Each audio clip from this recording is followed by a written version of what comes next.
monde. Bon, ça fait plaisir de vous voir. Hein. Vous m'avez manqué. Bon, ça vous a plu? Ça va? Bon, alors c'est un question-réponse sur la technique. Donc si vous avez plein de questions sur le film, qu'on a fait avec un téléphone. Non, je ne mens pas, hein. On a fait ça avec un téléphone à la main. Voilà, parce qu'on s'ennuyait. On était comme vous, on était coincés avec le Covid. Si je reprends juste le début de l'histoire, en fait, j'ai été contacté par une marque de téléphone chinois qui m'a dit: est-ce que vous voulez pas faire un court-métrage, ce que vous voulez, un truc de 10 minutes avec le téléphone. Moi j'ai dit oui, c'est bien payé. J'ai écrit un petit truc, et en fait ce que j'ai écrit c'est la scène du métro quand ils se croisent. Donc ça c'est le début du truc. Puis après il y a le Covid qui est arrivé, donc les Chinois ont dit bah non, il n'y a plus rien, bon. Et puis je tournais un peu en rond comme un lion dans une cage. Et ma productrice, Virginie, qui est là-bas, je crois qu'on peut l'applaudir parce que...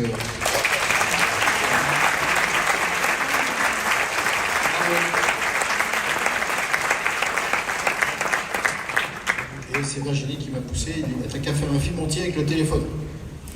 Oh, bon. Et puis bon, à force de discuter, de réfléchir, etc., puis on avait surtout rien d'autre à foutre. Hein. J'ai écrit le truc et puis voilà. On a choisi des techniciens. On a évidemment dans une période où on n'a pas le droit de tourner, on n'a pas le droit de sortir de chez soi. Donc on n'a pas le droit de tourner, il n'y a pas d'autorisation, il n'y a rien. Et on était une équipe de 12 ou 13, je crois, un peu moins. Et voilà. Donc à partir de là, si vous avez des questions.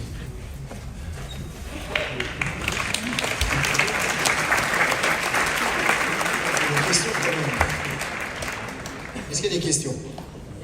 Sinon, je continue à parler. Une question? Oui. Oui, bonsoir. J'aurais voulu savoir quel était le type de téléphone que vous aviez utilisé, marque, modèle. Alors, je ne vais pas dire la marque, parce que ces enfoirés, on leur a demandé de nous aider et tout le monde a dit non. Donc, je ne dirai pas la marque.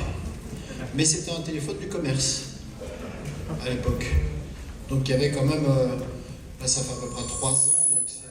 D'il y a 3 ans. Ce qui est intéressant, c'est que il y a des... Évidemment, quand vous avez une caméra plus importante, etc., elle est aussi beaucoup plus grosse. Donc il y a des endroits où vous ne pouvez pas vous mettre avec la grosse caméra. Elle est difficile à porter, il faut un steadicam, puis vous avez des angles dans une pièce où vous ne pouvez pas vous mettre. Donc on est un peu embarrassé des fois avec une grosse caméra. Le téléphone, c'est un énorme avantage. Essayez de filmer dans une tente 2 places la scène avec une Arriflex 35 de 18 kg, vous allez avoir... c'est compliqué. Avec le téléphone, on était tous les 3 dans la tente, c'est-à-dire les 2 acteurs et moi. Il suffit de faire ça, faire ça, faire ça, faire ça.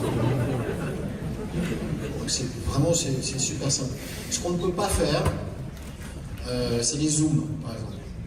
Voilà, donc, si vous avez, par exemple, sur d'autres films peut-être plus classiques que j'ai pu faire, j'ai souvent enfin pas souvent, tout le temps, un zoom sur ma caméra. Parce que selon l'acteur, quand je le vois, je le vois jouer, je vois ce qu'on appelle en train de monter en émotion. C'est-à-dire qu'on sent que l'acteur, il va venir. Souvent, je change la focale et je zoome un peu plus sur lui. Voilà, avec le téléphone, on ne peut pas le faire. Donc, c'est une narration un peu différente. Et je pense qu'il y a beaucoup de films qui peuvent se faire avec un téléphone et qui n'ont pas besoin de tout l'artillerie. Une autre question. Où sont les micros qui se baladent? Oui, ici, bonsoir. Allez-y, bonsoir. Alors, vous avez beaucoup parlé de filmer à la main, mais est-ce que vous l'avez équipé un peu plus reggae, le téléphone? Pas du tout. Vraiment, je le tenais à la main, comme ça. En gros. Voilà, c'est tout. Okay, Travelling. Grue. ligne avant. Non, ce qu'il y avait par contre, c'est le problème, c'est le point. Parce que vous n'allez pas faire le cadre et puis avec votre doigt, vous allez faire le point en même temps. Donc le point était sur un iPad qui était à côté. Et le directeur de la photo, avec son doigt, faisait le point. Voilà. Donc le seul problème qu'il y a à l'époque, je pense qu'ils ont dû peut-être le régler maintenant, c'est qu'il y avait à peu près 1,5 seconde de décalage entre le moment où tu fais ça, ça monte au satellite, ça revient à mon téléphone. Donc quand l'acteur va pour bouger, en fait il fait le point et après il bouge. Parce que le temps que ça arrive, donc au début on se faisait avoir, parce que le temps s'il réagissait en même temps que l'acteur, il avait 1 seconde dans le schwartz. Bonsoir. Du coup, l'effet... Je suis là, pardon. Ici. Oui, c'est pas la même voix du tout. Non, on a changé de... Ah oui, d'accord. Allez-y, monsieur. Vous l'avez fait avec une optique, du coup. Donc avec une seule focale, en fait. Tout le film. En fait, c'était très drôle parce que d'habitude, vous savez, quand vous faites un film normal, il y a à peu près 2 camions caméra, 3 camions machinerie, 5 camions d'électrique. Là, on avait une mallette. On arrivait, on ouvrait la mallette, il y avait 8 téléphones. Et le 32, le 40, le 50. Voilà. Et on prenait, comme en plus ils étaient en termes de comment dire, de réserve de mémoire, ça permettait, quand c'était plein, on prenait le téléphone d'à côté, quoi. Après, il y a des téléphones qui étaient réglés pour la nuit, parce que tu as une toute petite glace à l'avant du téléphone, qui fait que quand tu filmes de nuit, si tu filmes par exemple un réverbère, tu as une petite lumière qui se dédouble dans l'image. Voilà, donc ça fait un espèce de point lumineux comme ça qui se balade. Donc il y avait les téléphones de nuit. Mais c'était drôle quand même, la préparation du film, c'est d'ouvrir la mallette. Donne-moi le 7. Hop, voilà. Ça y est, c'est prêt. Ça c'est bien. Et on a aussi beaucoup attendu, enfin, vous avez dû remarquer, on a aussi beaucoup attendu les lumières. On attendait, parce que ça, quand on est très peu dans l'équipe, on peut se permettre d'attendre que la lumière soit belle. Voilà, donc il y a plein de scènes qui ont été faites, vraiment, on avait repéré tous les horaires, et on savait à quel horaire c'était beau, etc. Une préparation assez importante quand même. Bonsoir. Soit. Oui. Ah. Oui, bonsoir. Moi, j'avais une question. Comment les acteurs ont réagi quand vous avez dit que vous alliez tourner avec un téléphone? Alors, ils n'avaient jamais tourné de leur vie, donc eux, ça ne fait pas tellement de différence. Elle est australienne. Et lui, il est new-yorkais. On a fait un casting très très important, à peu près 5 ou 600 personnes. C'est un film qui était hors unions, parce qu'on ne pouvait pas tourner. Donc on a pris du coup des gens qui tournaient peu. Donc le casting a été très important.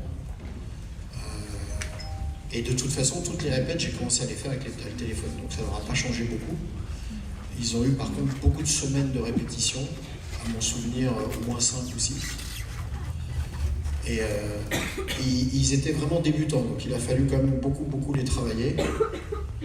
Mais c'était à la fois très drôle. Déjà de leur faire apprendre le texte par cœur.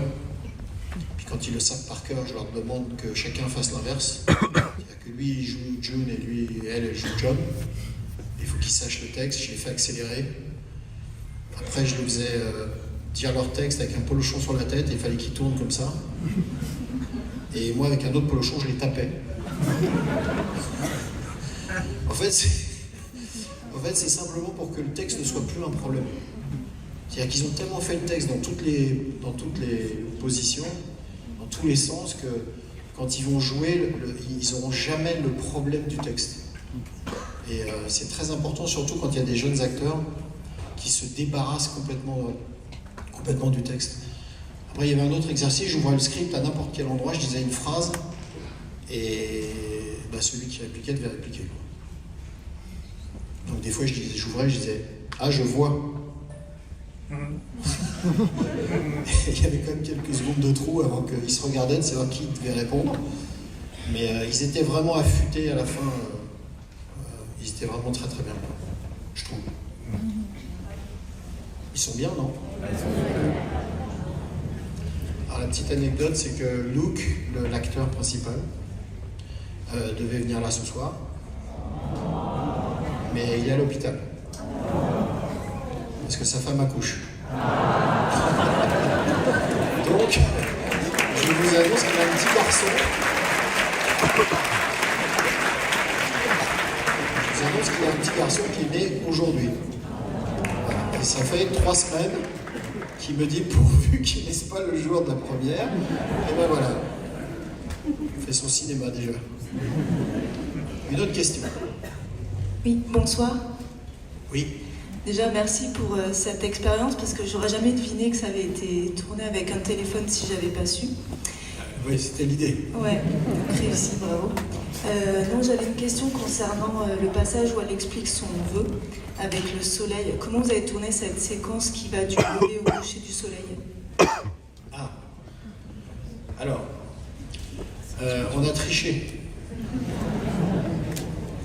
En fait, il y a 2 plans dans le film où on ne pouvait pas le faire avec le téléphone, donc on a pris une caméra juste pour le...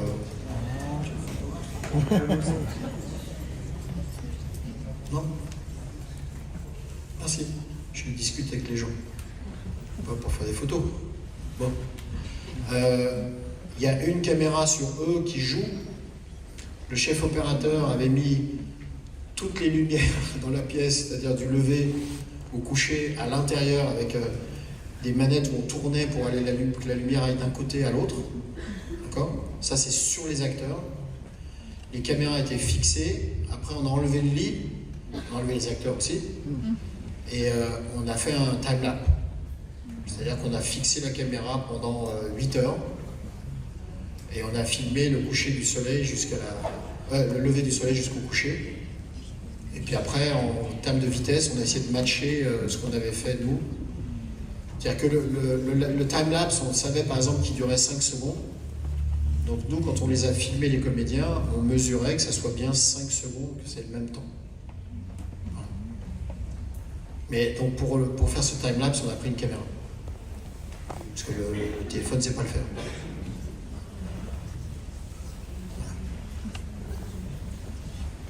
Oui. Bonsoir. Je sais pas qui est les micros. Il y a des gens qui ont des questions devant aussi, hein, ceux qui ont les micros. Oui, bonsoir ici. Juste question technique. Lors de la prise de vue avec votre smartphone, en quelle résolution vous avez pris les prises de vue? En nombre d'images, est-ce que c'est 30, 25 ou 24? Et en post-production, est-ce que vous avez upscalé pour avoir une qualité de projection? Alors la résolution, j'en sais rien.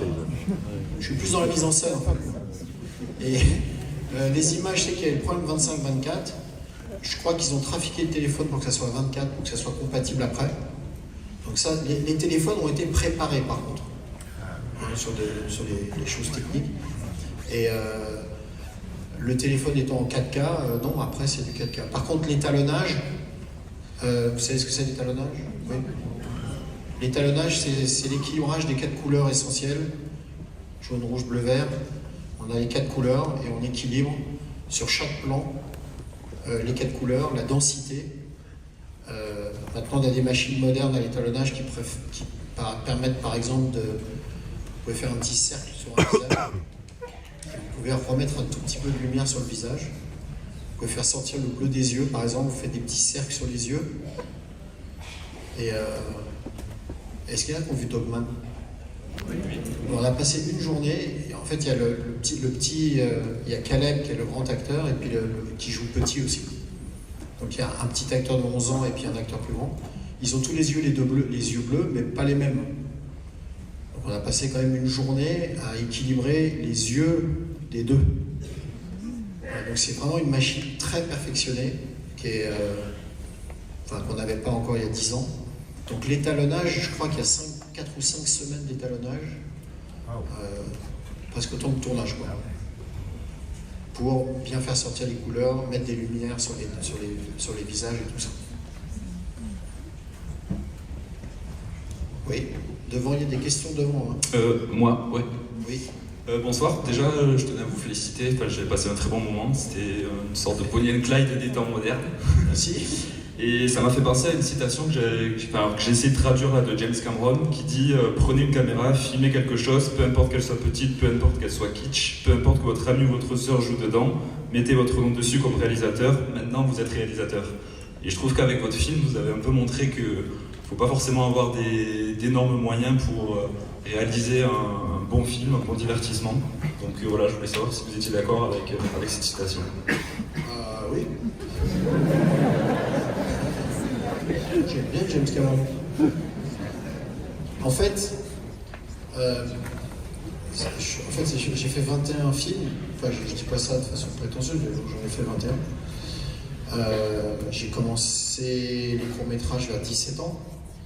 Et c'est vrai que dans les derniers films, il y a quand même beaucoup, ça coûte très cher, il y a du monde. Le dernier que j'ai fait, il y a 900 personnes, c'est quand même beaucoup. Et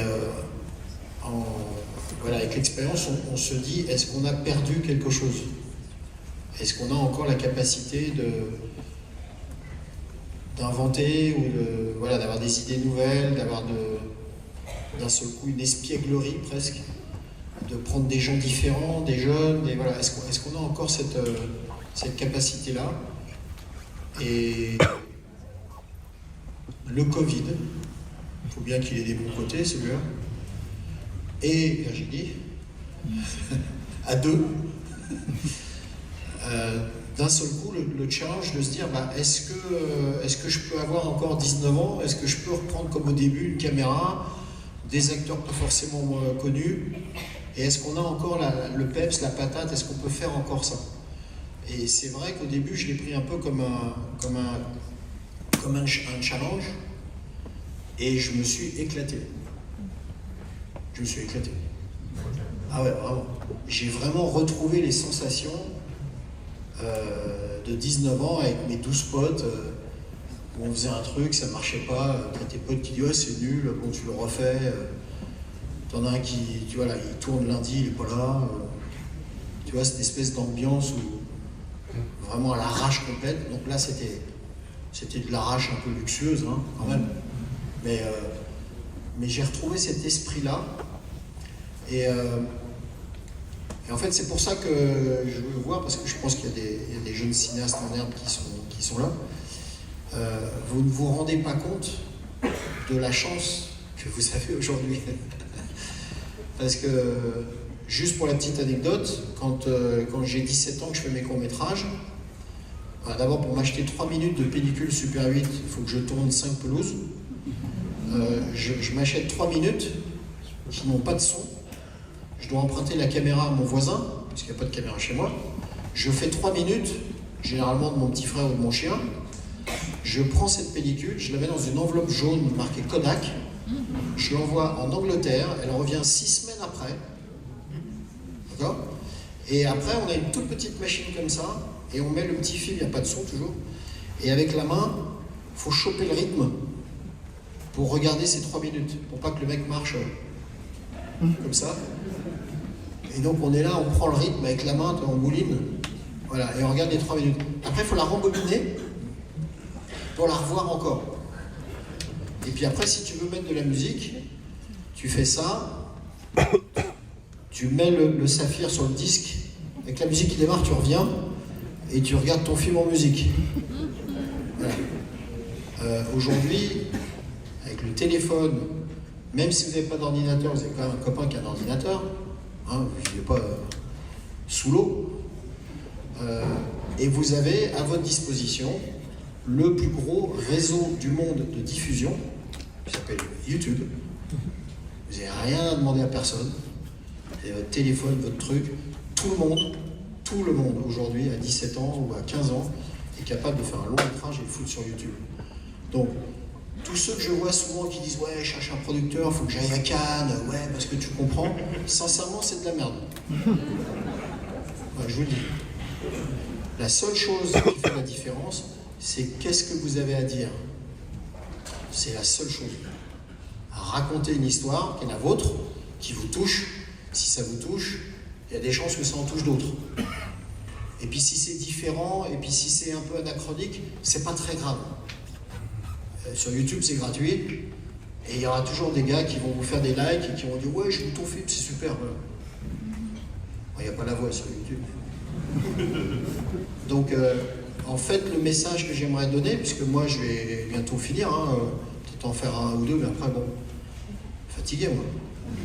Donc, message à tout le monde, vous avez énormément de chance, et s'il vous plaît, vous ne prenez pas les pieds dans le tapis avec le cinéma qui est en place aujourd'hui. Les gens en place dans le cinéma aujourd'hui ont en moyenne 70 ans. Donc c'est mort, c'est fini. Donc arrêtez de râler et faites des films.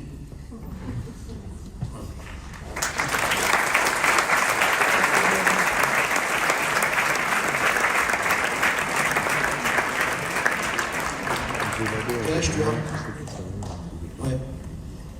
Bonsoir. Bonsoir. Attends, 2 secondes. Quel âge tu as? 10 ans? Tu veux faire du cinoche? Non, t'es pas sûr? Non, je suis pas fait des parents. Avec tout ce que j'ai dit, il est plus sûr maintenant. Alors, merci d'être venu en tout cas. Oui, qu'est-ce qu'il y a le micro? Oui, bonsoir, c'est moi. Ah oui, pardon. En fait, vous avez déjà répondu un petit peu à ma question que je voulais poser.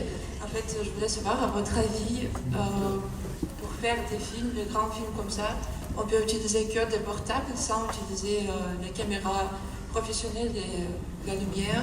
Complètement. Parce que vous avez utilisé quand même les caméras complémentaires?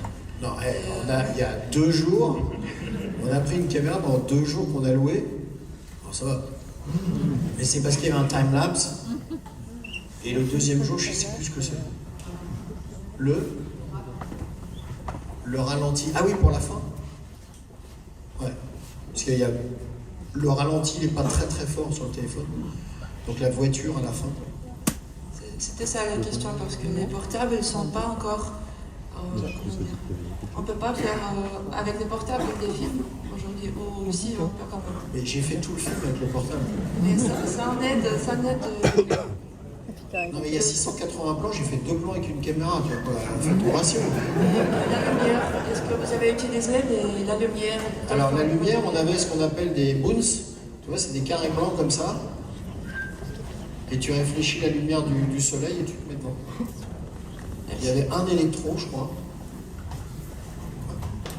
Donc, non, c'est sincèrement, je te jure. C'est. Mais tu vois, t'as le réflexe. Je crois souvent des jeunes qui disent ouais, mais bon, quand même. Il y en a qui m'a dit l'autre jour non, mais je vais prendre une caméra. Lui, il voulait tourner en 35. Je lui ai dit, mais pourquoi tu veux tourner encore en 35? Il me dit non, parce que ça fait vrai film. À l'étalonnage, avec la machine, à l'étalonnage, vous pouvez prendre votre film, lui faire du check comme ça, mettre des points, et même mettre les perforations si vous voulez, que ça fasse 35. Faites-le après, faites-le au téléphone et faites croire que c'est du 35 après. Oui. Ma question, c'était surtout, en fait, pour le plan du saut en parachute, vous avez fait ça en plusieurs prises, avec plusieurs téléphones. Alors, je me suis vraiment posé la question, du coup, ou c'est aussi un... Alors, quand il joue à l'intérieur, qui dit ouais, non, vas-y, c'est bon, etc. Là, on est au sol, avec un ventilo. Et je fais comme ça, je tremble un peu, donc ça fait avion. Donc à l'intérieur, c'est avec un téléphone. Il y avait des doublures, évidemment, qui ont eux des GoPro. Okay. Donc c'est des GoPro super, je sais pas quoi, mais de bonne résolution. Donc les plans vraiment en l'air, de saut, etc. Elle qui saute sans parachute, c'est pas l'actrice. C'est une cascadeuse. C'est une cascadeuse professionnelle. Mais par contre, eux ont vraiment sauté. C'est-à-dire que les plans, on les voit en l'air. Ils ont vraiment sauté. Par contre, si tu te souviens, tu as un plan où on la voit elle comme ça, avec le gars qui arrive un peu derrière. Ouais. Alors ça, c'est fait à 3 mètres du sol. On a amené une grue, on l'a câblé. On l'a mis dans l'air comme ça. On a mis 2 ventilateurs énormes qu'il y avait dans l'aéroport. On peut mettre un paquet de vent. Et moi, je suis dessous comme ça. Voilà, c'est tout. En tout cas, merci pour ce film. Franchement, c'est une très bonne révélation.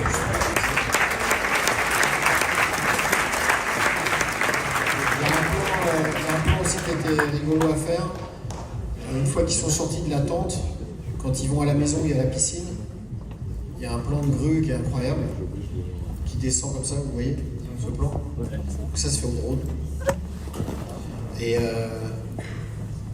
donc, en fait, on a repéré combien la patrouille de police passait, c'était 7 minutes.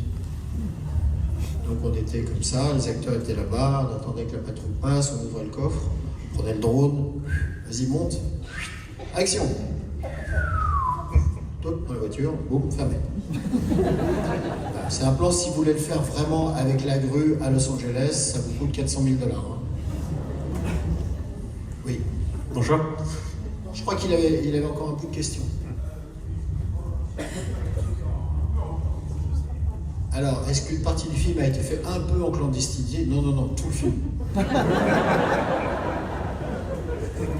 Non, le truc qui était bien par contre, c'est que dès que tu avais un policier ou quelqu'un qui arrivait, tu disais, bah non, je fais des photos avec mon copain. Parce que si tu veux, les gens n'ont pas l'habitude que, tu vois. Le plus scabreux, c'est dans le métro. Le métro, quand même, c'était chaud. On l'a fait en 2 fois, je crois. Bonjour. Bonjour. Monsieur Justin. Petite question par rapport au Covid et par rapport au Orunion. Et comment faire un tournage aussi compliqué aux États-Unis, entre Las Vegas, Los Angeles et autres, avec des hélicoptères et autres? Comment réussir à faire ça pendant le Covid? Ben, on le fait.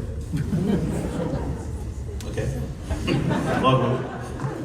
Non, mais, je parle de comment on le fait, c'est comment on arrive à le mettre en place en production pour que ça puisse passer. Bah, à chaque problème, on se disait bah, comment on fait. On essaie de résoudre. Quoi. Las Vegas. Dans le seul truc, par exemple, dans la chambre à Las Vegas, ce qu'on a fait, ce qu'on a repéré avant, parce que tu sais, il y a souvent des tableaux dans les chambres. Et les tableaux, on avait peur que les gens qui ont les tableaux nous demandent des droits d'auteur sur les tableaux, etc. Donc on a enlevé les tableaux, on a pris 2 d'autres. Par exemple.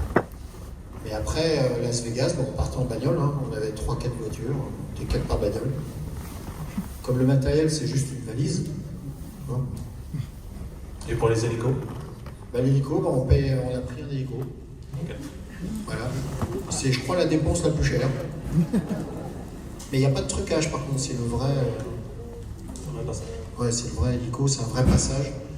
Et tu vois, par exemple, typiquement, c'est le genre de plan avec le téléphone, d'arriver dans le rétroviseur à choper l'hélicoptère. Avec un téléphone, c'est super facile. Parce que tu le places, tu regardes où il est, tu vois, tu le places comme ça. Quand tu veux le faire en vrai, et que tu demandes au machinot de te faire un déport, tu vois, que tu mets un bras de déport, etc., c'est un bordélique, quoi. Dernière question, ça n'a pas été trop compliqué avec la lumière, avec le soleil ou autre, avec le téléphone, où on peut avoir des problèmes où c'est cramé de temps en temps ou autre, quand on a l'hélico qui passe, ou même quand on est avec Matilda Price, où on a le soleil directement derrière pour ne pas se faire avoir avec la lumière. Comment ça a été de gérer ça? Alors, tu as le chef-op et l'assistant, ils ont chacun un iPad, il y en a un qui fait le point et l'autre qui fait le diaph. Donc quand tu as des passages de lumière un peu forts, ils changent de diaph. Mais les téléphones encaissent vachement bien, quoi. Les couchers de soleil de face, quand on les voit, le plan par exemple quand elle est en train de danser dans la voiture presque de nuit, pour avoir ça avec une caméra, c'est impossible. Merci beaucoup. Bon, je précise que la productrice est là, donc si vous avez des questions de production, elle peut aussi répondre. Elle est là, dans le petit coin là-bas. Oui. Oui, ici, s'il vous plaît. Juste là. Monsieur, juste devant. Juste là. Oui. Il y a des questions en haut aussi. Hein. Ouais. Après d'accord. Vas-y, pardon. Promis, ça sera court, je vous promets. J'aurais une question très très technique à vous poser, monsieur Luc Besson. Le piano, vous l'avez vraiment balancé de l'immeuble? Alors, oui, mais pas de l'immeuble. En fait, on a pris un piano pourri pas cher. On a pris une grue, on l'a attaché, on a mis un morceau de fond vert. On a filmé le piano qui tombe devant le fond vert. Et après, dans la rue, j'ai mis tous les flics et on disait 1, 2, 3. Et à 3, tout le monde se barrait. Et après, tu mixes tes 2 images et tu places ton piano juste au moment où Tu vois, il y a la place de le mettre. Vous avez plus qu'un piano quand même, du coup. Et c'est un vrai piano. Je peux Mais me pas permettre cher, juste pas une cher. Il remarque, était à monsieur moitié vide, enfin, il n'y avait plus de notes. Je peux me permettre juste une petite remarque, monsieur? Oui. Quand j'étais petit, j'avais dit à mon père que le meilleur film de science-fiction c'était Star Wars. Il m'a dit non et il m'a montré un film. Ça s'appelait Le 5e élément et c'est l'un de mes films préférés. Je suis vraiment très heureux d'être pour les ce soir. Vraiment, merci beaucoup.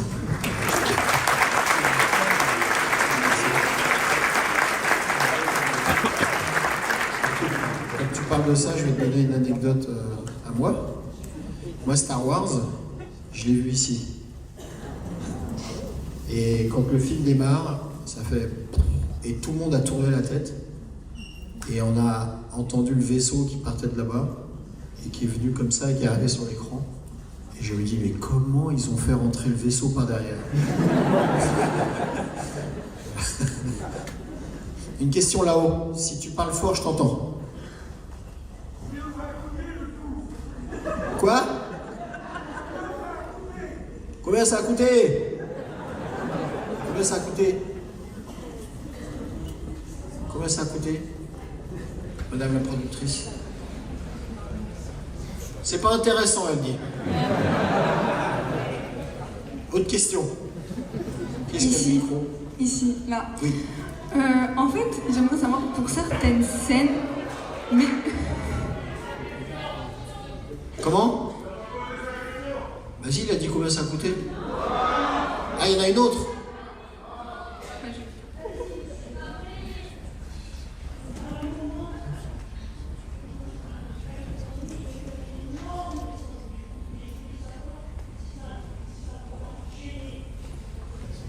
Alors, l'incendie énorme qu'il y a eu en Californie, c'est 3 ans plus tard. Voilà. Donc, ça ne nous a pas gêné. Mademoiselle. Ma question c'était, pour certaines scènes, c'était pas compliqué de gérer la stabilité d'un téléphone? Ou pas? Non. Ah ouais.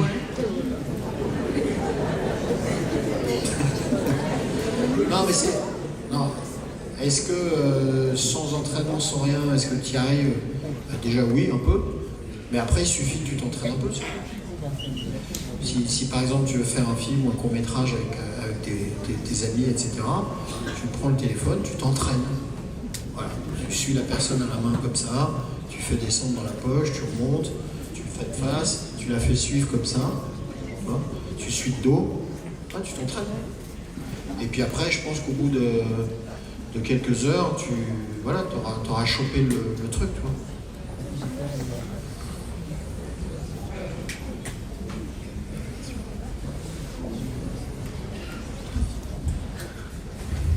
Bonsoir. Déjà, j'ai adoré votre film. Franchement, félicitations. Merci. Et j'avais une question. Alors, c'est pas une question comme toutes les autres. Je voulais savoir si pour le personnage de June, vous étiez inspiré de Nikita. Parce que j'ai pu avoir des similarités, des similitudes, avec le personnage, notamment avec la perruque et la façon d'arriver avec le pistolet. Alors, si ça se trouve, je me trompe. Oui. Non, sincèrement, j'ai pas du tout pensé. Elle est tellement lumineuse, elle est tellement joyeuse, etc. C'est pas le premier personnage auquel je le rattacherais, quoi. Elle a plutôt une énergie à Lilou, oui. Tu vois, plutôt qu'une énergie à Nikita, mais pas forcément dans l'énergie. Qui démarrait comme ça. Comment? Pas forcément dans l'énergie, mais dans la, notamment pour la scène avec la perruque, ça m'a. Je sais pas si on va rappeler ce moment. Bah écoute, en tout cas, t'en as déjà vu 2, donc je te remercie. Pour moi, c'est... Non, non, sincèrement, il n'y a pas de... D'accord. Mais par contre, c'est vrai que souvent, un metteur en scène, il y a des petites choses, des fois sans s'en rendre compte, mais c'est vrai qu'on a des thèmes ou des choses qui reviennent un peu. Ça, c'est vrai. Donc, au bout d'un moment, on dit, ah, ça, c'est bien lui, ça. Mais bon, ça, on peut pas se refaire. Est-ce qu'il y a d'autres questions techniques sur le film? Bonsoir, monsieur Luc Besson. Oui, bonsoir. J'ai 2 questions et une remarque. La première question serait peut-être au niveau de la production. Est-ce qu'un film tourné sans autorisation, sans assurance aux États-Unis, c'est compliqué de le distribuer après? Que ce soit pour le vendre à les chaînes de télévision ou le diffuser dans des cinémas? Je ne sais pas si c'est quelque chose qui... Tu veux répondre ou pas? Oui. Virginie, productrice.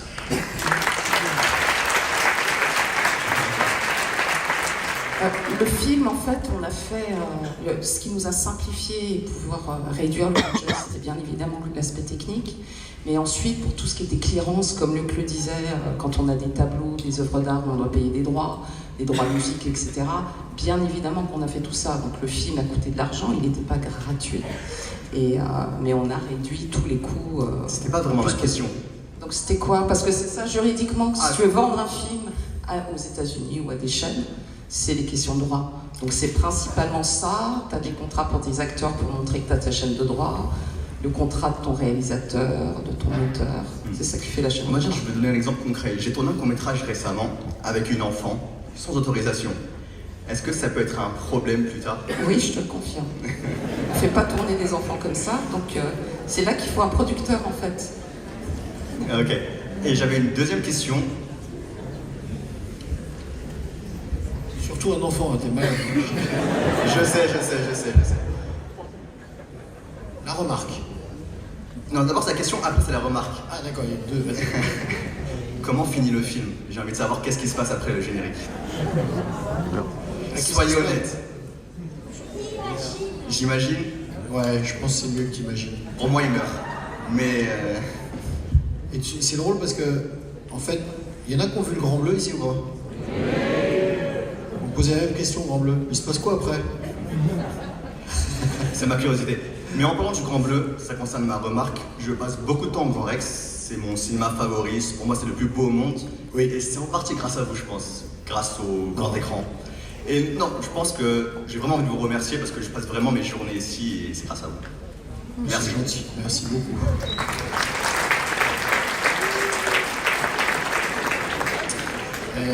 Le premier film que j'ai vu au cinéma, c'était aussi ici. Et j'ai vu... Non, alors j'étais plus grand quand même. J'ai vu le Livre de la jungle.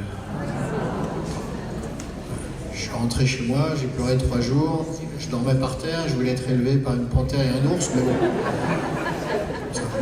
Alors, d'autres questions? Là. Oui, allez-y. Bonsoir. Je suis là. Oui, d'accord, pardon. Alors moi j'ai une question qui n'est pas technique, mais on va dire plus sur l'avenir du cinéma. Parce que avec un film comme ça, voilà, si on ne nous avait pas prévenu que c'était fait avec des téléphones, on n'aurait jamais pu le croire, parce que c'est tellement bien fait. Et du coup, ça va donner des idées à d'autres personnes, après vous. Et quid de l'avenir de tous ces caméramans, tous ces techniciens, ils vont aller au chôme du, quoi. Bah, les techniciens du tournage sont les mêmes. Et les caméramans, alors? Bah, le caméraman, c'est moi. Non, mais je veux dire, toutes les caméras qu'on utilise sur un plateau, parce qu'il y en a plusieurs habituellement. C'est pas le même coût que non, en fait, tu t'inquiètes de quoi? De l'avenir du cinéma ou de l'avenir de l'objet? Toute cette industrie qui puisqu'on arrive maintenant avec la technologie à simplifier de plus en plus. Non, mais c'est sincèrement. Non. Je pense qu'il faut plus se poser la question de l'IA. Ah oui. Que de savoir si la caméra. Tu vois? Parce que tu as aussi des films comme Avatar ou d'autres films qui se tournent en 70 mm. Enfin, après, c'est des outils, tout simplement. Donc, les caméras. On est passé de la pellicule, par exemple, au numérique. Moi, j'ai eu un petit peu de mal sur la transition parce que je n'étais pas sûr. Mais maintenant, je serais incapable de tourner en 35, ça m'intéresse pas. Donc, on a perdu la pellicule. Mais on n'a pas perdu les films. Enfin, tu vois, donc je pense qu'il y a des évolutions. Mais vous dites bien qu'en termes de coût, ça a été réduit quand même, justement. Mais ça a été réduit et ça permet d'être plus démocratique. Parce que ça permet justement à des jeunes metteurs en scène, à des jeunes, le cinéma est un peu sclérosé et un peu pris en charge par des gens qui sont trop âgés, maintenant. Donc c'est des gens qui veulent garder leur place, garder leur pouvoir, garder tout ça. Et on ne fait pas assez de place aux jeunes, ça c'est sûr. Enfin, on ne laisse pas pousser derrière. Et les gens hésitent à donner un budget pour un grand film ou des choses comme ça à des jeunes. Et puis quand ils démarrent avec des courts-métrages, etc., on ne fait plus la place pour les courts-métrages non plus. Donc malheureusement, c'est plus compliqué pour eux. À la fois techniquement, c'est beaucoup plus facile à faire. Et en même temps, on les empêche de se réaliser. Donc le fait que ça soit plus démocratique et plus ouvert, moi je trouve que c'est une bonne chose. Ah oui, c'est très très bien. Merci. Et puis ça permet aussi il y a une bonne histoire, tu regardes des films, les 400 coups de Truffaut, des films comme ça, il n'y a pas beaucoup d'argent. Les films de Godard, les premiers films de Godard, c'est fait avec peu de moyens. Encore une fois, c'est qu'est-ce qu'on a à dire, qu'est-ce qu'on raconte.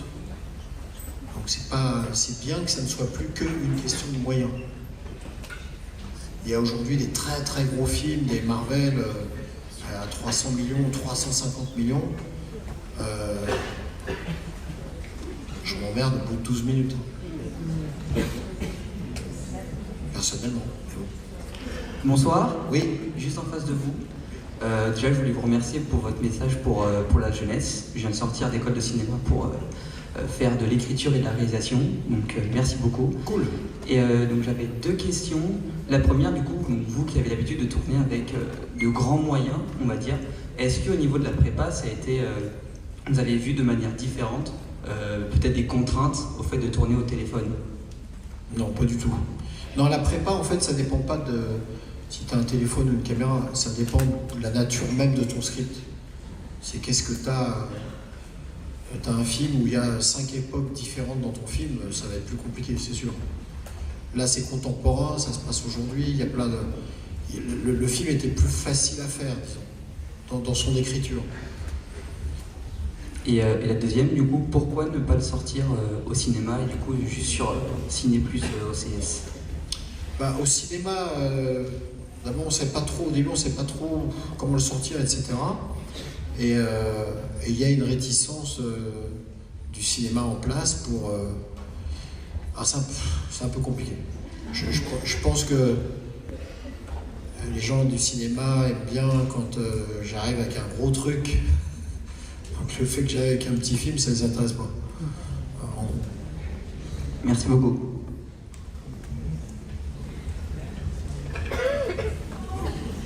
Allez-y, tout en haut, je vous écoute.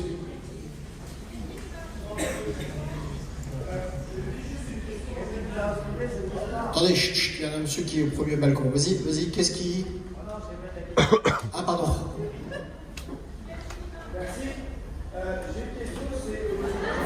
Ne tombe pas, s'il te plaît.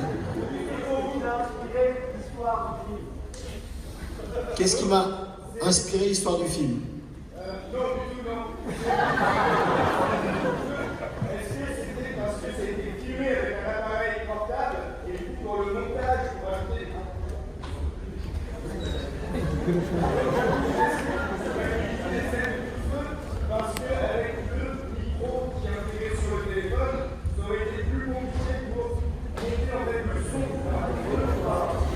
En fait, il y a un ingénieur du son sur le film avec un Perchman.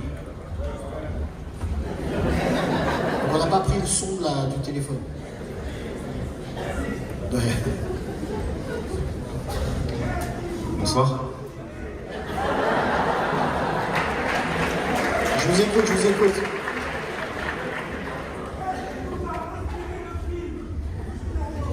Qu'est-ce qui m'a inspiré le film?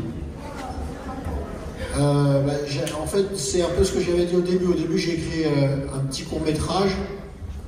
Et c'était juste cette rencontre improbable comme ça.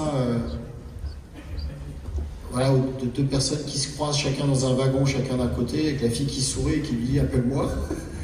Ça m'a fait rire. Et puis du coup, le gars, il sait pas comment il peut la retrouver, quoi. Donc c'est ça, au départ, c'est ça. Et après, en fait, j'écris beaucoup depuis très longtemps. J'ai plein de... Des fois, j'ai des débuts d'histoire, des idées. Donc c'est toujours un peu en vrac dans mes dossiers, tout ça. Et puis il y a des fois des choses qui ressortent et il y a des idées qui se collent les unes aux autres. C'est-à-dire qu'on démarre avec ça, et puis je me rappelle d'un truc que j'avais écrit il y a 4 ans, donc je le retrouve, je me dis, ah bah tiens, ça irait bien dedans. Un peu comme en cuisine. Hein. Vous touillez, vous regardez, vous sentez, tiens, ça peut être bien, hop, vous mélangez. Voilà. De la cuisine. Okay. Bonsoir. Bonsoir. Oui. Bon, t'as déjà posé des questions, toi? Pardon? T'as déjà posé des questions, toi? Pas du tout. Ah bon? Ouais. Pardon. Mais je peux faire sonner le micro si... Vas-y. Ok. Du coup, ma question est un peu similaire à celle du monsieur qui me précède. C'était en fait, je me demandais si le contexte dans lequel vous avez écrit le film, c'est-à-dire le Covid, n'a pas, peut-être consciemment ou inconsciemment, déteint sur le scénario du film, en fait. Parce que dans les premières scènes, on a l'impression que le protagoniste, Judd, il est enfermé dans une sorte de cage, dans une bulle cyclique où il est, oppressé par sa situation qui peut faire sembler, qui peut rappeler le confinement du... C'est pas tellement le Covid, mais en fait, tu sais, ça fonctionne un peu comme, tu sais, les papiers de tumouche, là, les trucs qui viennent se coller. J'ai un esprit qui fonctionne un peu comme ça. Donc en fait, quand je me balade un peu partout à travers le monde, tu vois des choses, tu ressens des choses. Et cette espèce d'angoisse de ce jeune gars, cette espèce de pression de la société, qui est une pression qui ne la dit pas réellement. En fait, personne n'est en train de le taper ou de l'insulter. Mais ce truc un peu suintant, tu vois, de partout. Les assurances, le chef, le gars du parking, qu'on est obligé de prendre des médicaments, et puis les médicaments ne font pas d'effet, on en reprend. Ça, je l'ai entendu beaucoup autour de moi, et je trouve que je vois beaucoup de gens qui souffrent de ça. Beaucoup. Voilà, donc ça m'a inspiré, par contre, j'avais envie de parler de ça. Est-ce que c'est pas un film qui parle de la solitude aussi? Oui, ah oui. Et qui suffirait d'un peu d'amour pour aller mieux? On va faire les 3 dernières questions, ça vous va? Ouais. Allez, mademoiselle, allez-y. Ouais.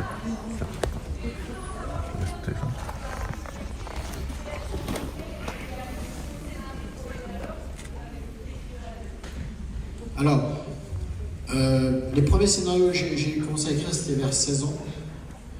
Donc, j'ai quand même beaucoup ramé au début, les 20 premières années. C'était assez dur, donc je faisais 10, 15, 20 versions, je travaillais avec des scénaristes et tout. C'est vrai que maintenant, c'est un peu plus facile. Hein, je commence à avoir une espèce de mécanique. Tu sais, comme les gens qui conduisent sans regarder. C'est pas bien d'ailleurs, mais tu sais, sur le téléphone. Donc en fait, les scénarios maintenant, c'est quand même beaucoup plus facile. Donc celui-là, j'ai dû mettre quelques semaines, en fait, tout seul. Ça va vite maintenant. Mais ça prend beaucoup de temps. Ça a pris 40 ans, quoi. Mais maintenant, ça va vite. Pour ceux qui écrivent, chacun étant différent, il n'y a pas forcément de modèle ou quoi que ce soit, mais en tout cas en ce qui me concerne, ce qui est important, c'est très tôt le matin, tous les jours. Même si vous travaillez qu'1 heure, vous écrivez, même si c'est pas bien, c'est pas grave, mais c'est tous les jours. Tous les jours. Et au bout de 20 ans, ça passe. Il faut être patient. Allez, les 2 dernières. Vas-y. Au niveau des rushs, est-ce que le film aurait pu être plus long? On n'a pas coupé énormément. Non, on n'a pas coupé énormément. On a dû couper 5-6 minutes. Monsieur? Oui, je vous écoute. Si je ne me trompe pas, le prochain film c'est Dracula. Quoi? Le prochain film c'est Dracula, si je ne me trompe pas. Votre prochain film. Dracula? Oui, non? Oui, qu'est-ce qu'il y a? Est-ce que vous avez tourné des scènes avec le portable pour le côté pratique? J'entends pas. Est-ce que vous avez tourné des scènes avec le portable pour le prochain film pour le côté est-ce pratique? que Dracula, je l'ai tourné au portable? Bon, pas tous. Non. Non. Avis des jeunes acteurs. Bon, ben, Et merci beaucoup d'être venu. Hein.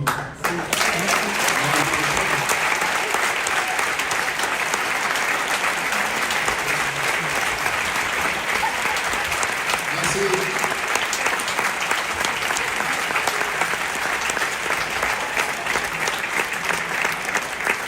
C'est un sac de Léo.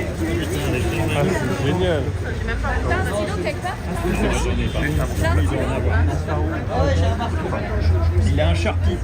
Un bon vieux Sharpie. Attends, on va mettre ça. Regarde. On va la faire détendue. Tu fais Et je peux te pousser mon carnet de scénario.